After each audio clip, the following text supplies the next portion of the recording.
Charlotte's story as a built environment begins not with grand ambitions, but with practical necessity. Established in 1768 as a trading post and county seat in the Piedmont region of North Carolina, the city occupied a natural crossroads between the coastal areas and the mountain interior.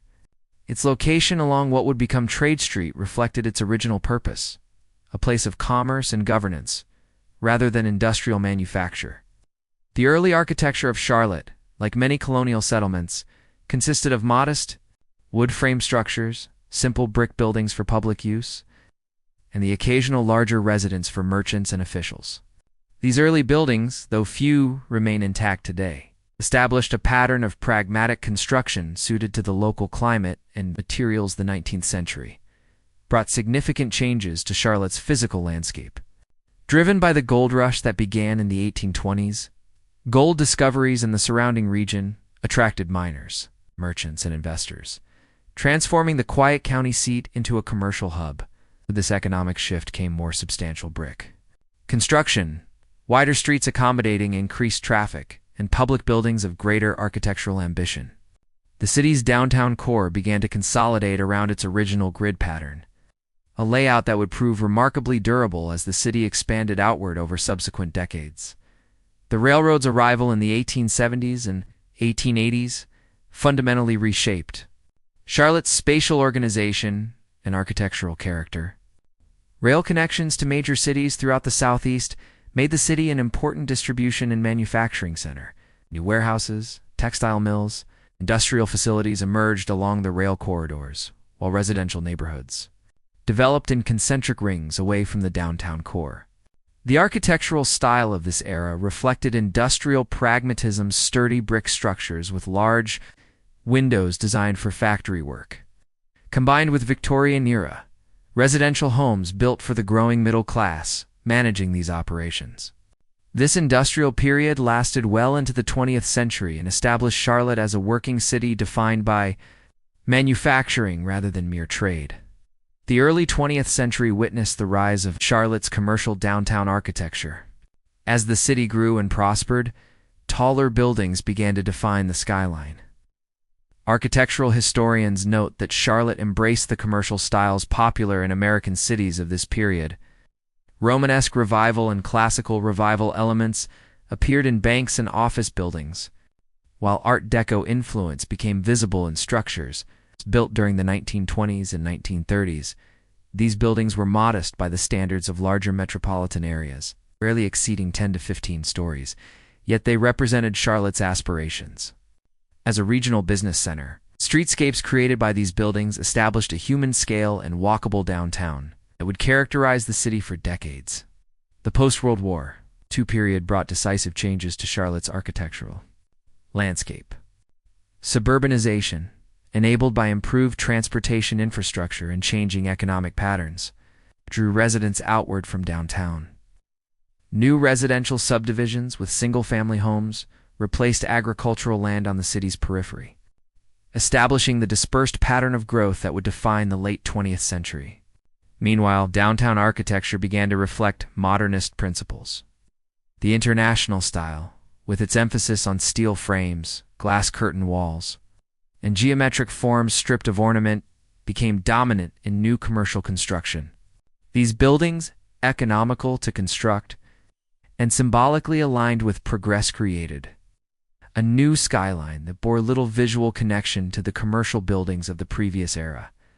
The 1980s and 1990s marked a turning point in Charlotte's architectural trajectory.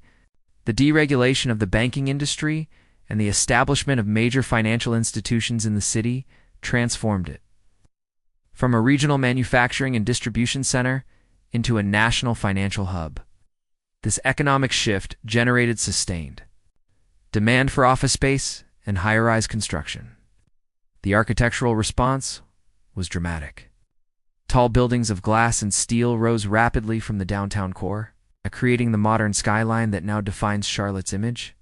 These buildings reflected contemporary design trends emphasizing efficiency, corporate identity, and verticality.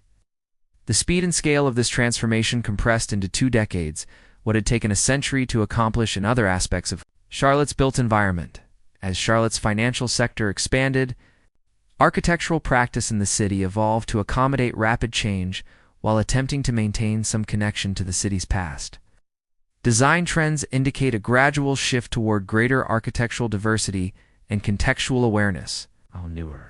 Buildings began to acknowledge the presence of older structures and historic districts, incorporating materials and proportions that referenced earlier architectural periods rather than entirely rejecting them.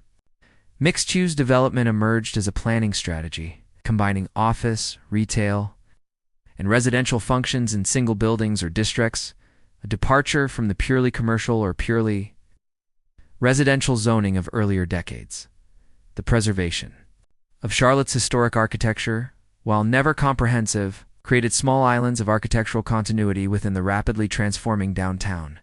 Districts such as Fourth Ward, with its Victorian-era residences, and South End, with its restored early 20th century warehouses, represent deliberate choices to maintain architectural heritage amid new development.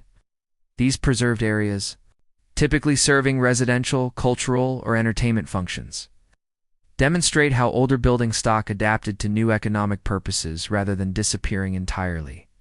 Charlotte's architectural history ultimately reflects the relationship between economic forces, transportation systems, and construction possibilities across 2.5 centuries. From colonial trading post to industrial city to modern financial center, each phase of growth produced its own architectural expression. The materials changed from wood to brick to steel and glass. The scale expanded from 1- and 2-story structures. 2 buildings exceeding 50 stories. The purposes shifted from agricultural and craft-based commerce to industrial manufacturing to financial services. Yet throughout these transformations, Charlotte's built environment remained fundamentally shaped by practical considerations, the efficiency of land use, the demands of contemporary commerce, the technologies available for construction. The modern Skyline, for all its visual departure from earlier Charlotte, continues this long tradition of pragmatic building adapted to present circumstances. In this way, Charlotte's architectural past remains visible, not in individual preserved structures alone, but in the underlying logic and patterns that continue to guide how the city rebuilds and reshapes itself with each new era.